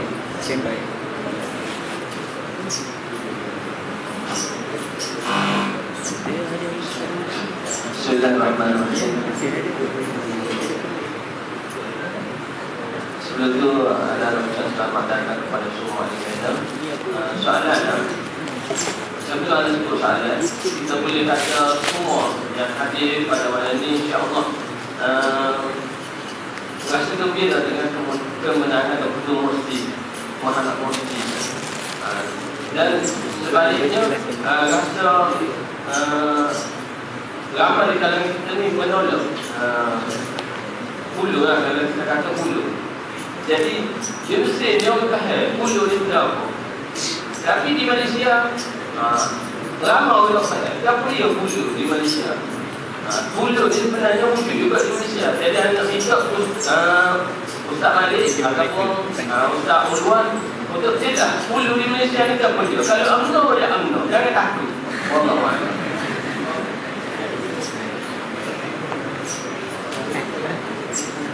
Baik, jadi saya nak tutup soalan. Nanti kalau ada masa depan ni kita akan buka lagi. Jadi yang akan buka dekat Al-Qaeda untuk jawab soalan-soalan yang ditanya. Jadi yang anda mesti dekat sama ni dah betul. Hulu ni istilah aku bagi kita. Hulu ni tidak boleh beri kepada suatu. Hulu ni bukan dia bukan semua jahat. Hulu ni saya nak beritahu, dia istilah dia satu kumpulan, dia bertemu satu kumpulan yang baik bertemu dengan kumpulan yang jahat. Kumpulan yang jahat itu kalah. Bila kalah ada orang lari di tapukan, ada orang lari buat diri, ada orang lari masuk hutan. Ni orang hidup dia panggil hulu. Nampak tak? Ada pokok kekang yang terpaksa kita tak boleh panggil hulu lagi. Hulu ni makna kalah. Dah kalah, malu, Tapi bapak tak mandi. Nah, ini maksudnya. Jadi maknanya kenapa nak beri mana dulu? Soalan berkaitan tadi saya campur-campur yang saya ingat. Saya rasa semua saya ikuti 2 hari 16-17 bulan Jun baru ni saya letak dalam hati memang saya kata kalah dengan Muslim. Saya letak itu dalam hati saya. Sebab saya tengok di hampir semua hafazah bagi Ibn Rasul biasa Ismailiyah, saya nak sebut hafazah Ismailiyah penyokong Ahmad Syafiq belanja satu mundi untuk dia 1,000 jenis 1,000 junai dibayar kepada setiap pengundi supaya sokong Ahmad Syafiq di di kontor 200 jenis ada di setengah kawasan 50 jenis 50 jenis harap ni banyak dah boleh makan toknya seminggu bulan maknanya 50 jenis makan 1,000 jenis buat lagi itu duit tak kira lagi permainan satu tentera dia pergi IC clone, IC palsu 50 setiap seorang kan IC palsu dicetak, dikeluarkan seorang tentera pegang 50 IC. Saya suka penipuan. Yang ketiga, dakwah yang celup itu dapat tipu, dapat setengah orang ada tempat pengundi celup balik pasal air pasal semenit hilang boleh diminta apa ada setengah kawasan Pak Mundi betul Pak Mundi kata ok celup salah kemudian kata saya tak mahu celup kemudian kata celup tak boleh saya nak tahu kalau saya tahu susah celup tapi celup itu Allah semua itu maknanya saya sebut hanya 1/10 saya sebut daripada buat tak kira lagi dia bagi duit pada hakim-hakim yang yang halal wakil sepatutnya setiap Pak Mundi akan ada wakil Syafiq, wakil Musi untuk mengatam tapi ada setengah hakim halal wakil Musi dia nanti buat benda dalam saya tak mahu selalu bila kita rasa seronok bila menang Musi saya nak buat yakin itu musuh hanya pada Allah bukan lain musuh hanya pada Allah secara boleh baik 2 hari nak mengundi pilihan raya pusing bulanan antara Syafiq dengan Musi hakim mahkamah boleh buka parlimen kita cek rupanya dia buat itu apa tujuan dia buat itu tujuannya nak suruh rakyat marah kepada Musi sebab Musi ada di Musi apa bila mahkamah kata ok parlimen dibuka dia menganggap bahawasanya dia dalam otak pada pokoknya musuh dia kata sekiranya kita buka parlimen rakyat akan bertahrif dan minta supaya Musi paling tinggi daripada parlimen sebab marah kepada keputusan parlimen diubah nampak itu jangkaan mereka rakyat tu bertahrif dan sebab Musi tadi bila Musi tadi siapa yang nak Syafiq lah jadi maktab Syekh kaum muslimin buat mesyuarat pada mesyuarat ke-4 bincang kita tidak akan tarik tidak akan tarik Musi daripada tanah secara semua keputusan daripada musuh berubah parlimen Allah Ta'ala balik hati rakyat yang buat keputusan tak mau mundi aku tak betul tak ada Musi tak apa-apa bila dia buat keputusan berubah parlimen rakyat yang tak mau mundi turun pada masa itu sebab malu pada Allah tak semua sebab tu tengok tak banyak pada Dr. Dani tadi tak banyak 800,000 yang majoriti tak semua maka ini saya sebut perancangan wa makaru wa makarallah wallahu khairul makirin sini dulu bila dia buka parlimen nampak Musi nak mengajar sebab tu dia umur hebat umur ikhtiar nak cari mana boleh keluar nak menipu lagi hakim sebab itu kalau saya semua tengok hari keputusan Musa Syafar Sultan mengarah sekitar umum nampak terlalu panjang saya dengar dia pun dia buat perasaan dia daripada ada mungkin nak buat perasaan pada ini tak layan buat perasaan kepada rakyat Mesir dia kata kami ada pekerja sepatu musyawarah ada waktu kami lagi menipu cuma apa yang saya dengar paling saya risau bila mana di umum ada beberapa tempat pengundi terpaksa dibatalkan kemudian bila batal kemudian kuranglah mengundi Musi kuranglah mengundi Ahmad Syafiq ada tempat di daerah buang semua sebab dia kata ada perkara yang meragukan saya kata buang sikit Ahmad Syafiq tambah Musi buang Musi tambah Ahmad Syafiq menang Ahmad Syafiq sudah kami tidak. Itu maknanya mereka sekali menang kepada Ahmad Syafi'i. Kenapa? Soalan Ahmad Syafi'i ini masih lagi menang. Sebab sama sekali saya sebutlah penipuan. Rakyat memang tak setuju kepada tak mahu masuk orang Ahmad Syafi'i ini. Sebab tu kalau tengok kepek-kepek dia, saya tengok dia pergi ke Aswan. Orang balik dengan kasut. Balik dengan kasut ni Aswan. Pak Aswan ni kampung dan kalau penyakit aku musa. Tak ayat tak sama mampu. Tak berarti tak ada. Bukan kepek dia kan di Aswan. Di Ulu Sahara, Ulu Muslim. Nah, balik dengan kasut. Pergi ke Kina. Dia pergi Aswan tu orang sikit tak rasa kepala Azul tu Kina. Pergi ke Kina. Dia ada dalam masjid. Imam agama minta supaya semua jemaah Qaryah masjid kita undi dengan Ahmad Syafi'i. Rakyat pun masuk dengan Ahmad Syafi'i dengan imam-imam di Kelantan. Semua ini kita tengok. Pergi hari mundi pula. Hari mundi sampai kereta depan sekolah, orang dah angkat kasut dia. Sebab itu masuk ke sini belakang, dia tak masuk ke depan, dia masuk ke pintu sekolah daripada belakang. Jadi ini saya rasanya penghinaan. 2-3 hari lepas bawa beg, bawa cubit orang larikan diri ke Abu Dhabi. Jadi ini saya nak sebut semua maknanya penghinaan kepada dia dengan sebab apa yang dia buat. Saudara tahu kenapa dia tak famous tiba-tiba jadi famous.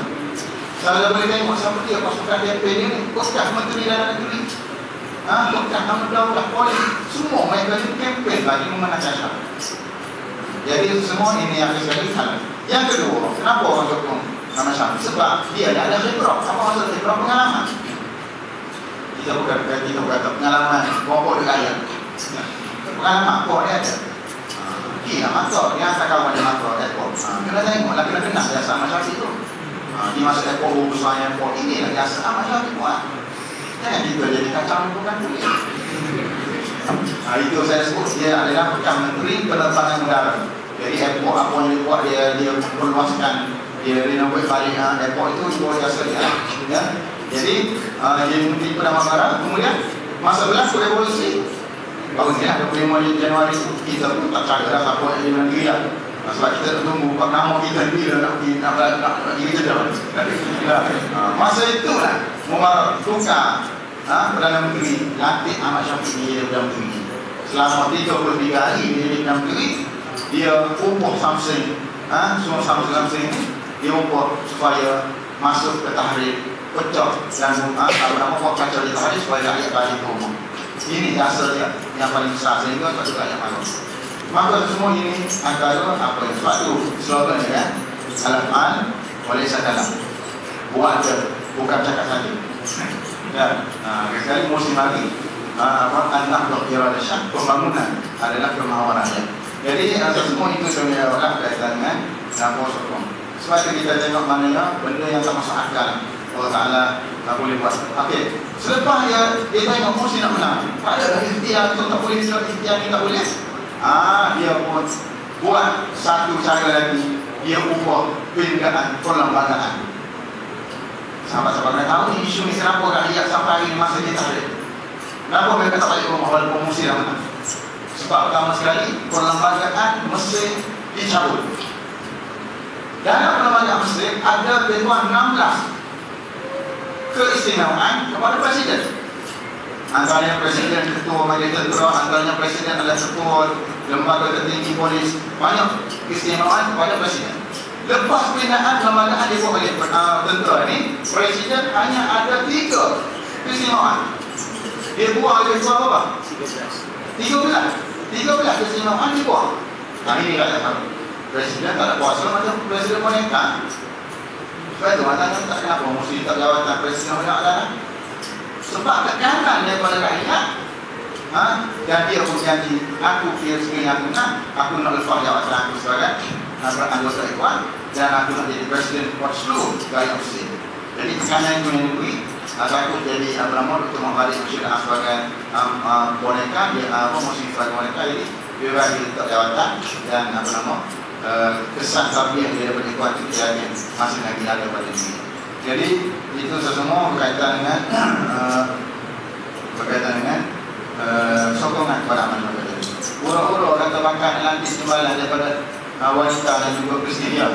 Mungkin presiden Mesir lepas pada ni 2 orang. Pertama daripada wanita, kedua daripada warga Kristian. Kenapa 2 ini diambil perhatian? Kerana Islam tidak pernah memimpikan wanita. Yang kedua, Islam tidak pernah memimpikan masyarakat bukan Islam walaupun itu minoriti. Kita tengok apa yang berlaku kan? Mana yang masyarakat bukan Islam diberikan kebebasan. Islam tak pernah sekat. Maka cukuplah apa yang Mursi buat itu, presiden dalam pakaian, dan dia pun pernah menjadi kabinet, menteri-menteri yang akan dilantik, majoritinya ada dalam mereka bukan pun yang ada. Dan Perdana Menteri dia kata dia janji nanti daripada Demokrat, daripada Anda Akademi. Tak tahu lah orang kata saya ni barang ni, saya tak tahu kan mungkin siapa yang dilantik. Tapi itu janji dia, presiden dah diambil daripada Tuan, yang lain itu bukan lagi daripada orang Tuan. Jadi apa nama? Kita boleh menjawab. Buat apa pula? Jangan. Tak ada yang kesimpulan, soalan dia ni semain hari ini. Pak saya baca nama statement baru bertemu si atas semayang Masjid Azhar. Dia akan semayang Jumaat Masjid Azhar, kemudian akan beliau pergi tahlil. Saya kena balik ke mana ni? Jadi semua apa nama? Bukan tak? Soalan saja lah. Wallah ada. Saya suka balik kepada kursi. Wallah subhanahu wa taala. Jadi yang mereka pada kena kita itu selalu untuk menjawab persoalan yang boleh dijawab.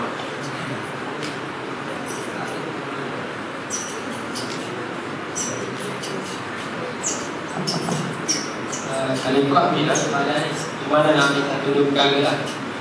Satu dua perkara. Okay, kalau nak tahu dalam sebenarnya tak boleh lah. Cuma ada 2-3 perkara yang saya sebut berkenaan dengan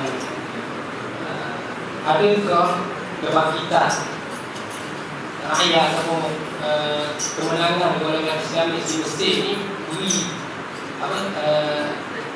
benefit juga kepada golongan Islam di Malaysia. Pasal gerakan Islam namun selingan sebagai contoh. Ada mudah orang yang memimpin secara zalim ni mereka tidak akan kekal. Ana baca satu kitab yang dikarang oleh Syekh Abdul Rahman Al-Kawatibi, buku terbaru, bukan buku baru karang, tapi buku terbaru yang kedua lepas diharapkan pada zaman Umar. Boleh sama-sama boleh cari kitab di Darussalam. Kerana nak pilih macam pun tapi menarik. Syekh Abdul Rahman Al-Kawatibi sebut buku dia Taba'i'ul Istibdad. Dalam buku ini diterang berkenaan dengan kebobrokan pemimpin Arab yang mana memerintah secara despotik. Despotik ini memerintah secara zalim dan lama secara berketurunan. Syekh Abdul Rahman Al-Kawatibi sebut pemimpin sebegini akan dijatuhkan apabila rakyat cerdik. Mudah kesimpulan ini. Kenapa? Kerana apabila pemimpin ini ada nampak kalah yang disebut oleh Syekh. Syekh Abdul Rahman sebut kerana apabila orang cerdik mereka akan boleh memilih mana yang betul. Mudah dia disebut. Sebagai contoh, kalau sahabat-sahabat tengok di Mesir jatuhnya Hosni Mubarak. Kenapa? Kerana sekarang ni golongan muda telah terkehadapan. Mereka terkedah dengan maklumat-maklumat di hujung jari mereka. Facebook dan sebagainya. Ada orang buat satu slogan. Kalaulah akhir nanti ni sekadar slogan Jamal Abdul Nasir Anwar Sadat Mubarak kumpul di neraka. Ini sebagai slogan. Dia pun tanya, Jamal sebab apa mau boleh kena hukuman begini? Membuat sebab apa? Itu sebab kena racun. Nanti dia tanya Anwar Sadat, sebab apa Anwar Sadat mau macam ni sebab apa? Mau dihalau apa, dijatuhkan oleh rakyat sebab apa? Oh aku ni dihalau dia sebab aku kena tembak. Lalu penggai kedua ni tanya Umar sebab apa kamu ni dijatuhkan oleh rakyat? Lalu Umar fikir sekejap. Kalau orang ni kena racun, orang ni kena tembak, aku kena mesej dia. Tapi ni hal ni lah hakikat yang berlaku. Kerana orang muda dah tahu, dah dapat maklumat, ni lah yang ditakuti oleh pemimpin rejim yang zalim. Begitu juga di Malaysia. Kerana itu apabila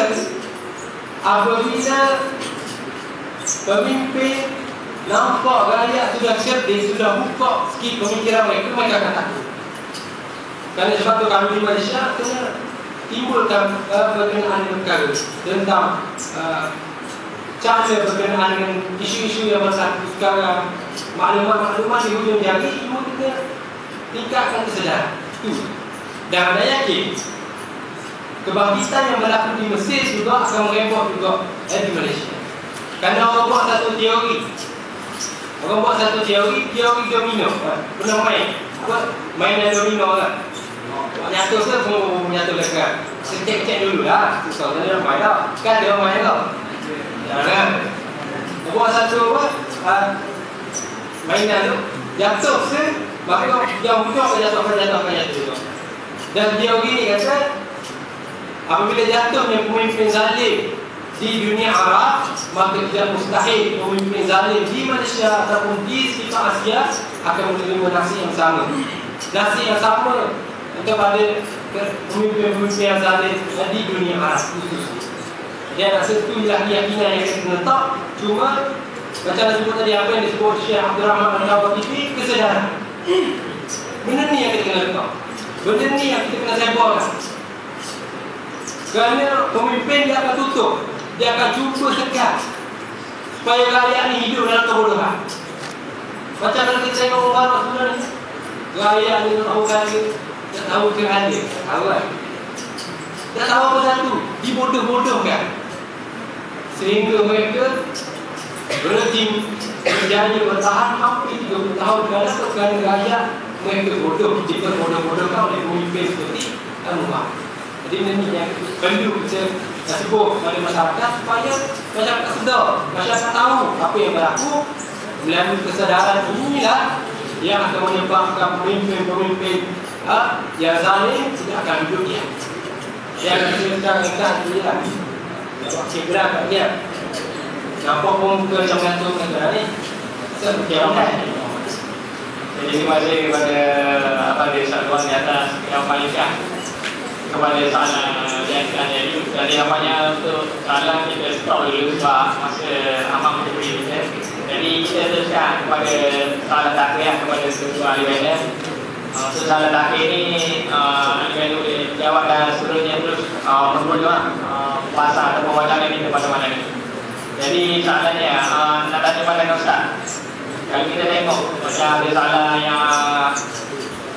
sahabat yang kita ada tanya ni, kalau kita tengok Ahmad Syafiq masih mampu memiliki undi yang kata undi yang besar. Sebagaimana yang kita lihat di Sarawak sendiri, di Sarawak kalau kita lihat sebenarnya buku kuat kepada ikhwan muslim itu sendiri, tapi rakyat masih lagi yang Ahmad Syafiq. Jadi mungkin tak boleh jelaskan sedikit kenapa ini boleh berlaku dan apa sebenarnya yang dimiliki oleh Ahmad Syafiq dan sebagainya. Paling pertama masyhur.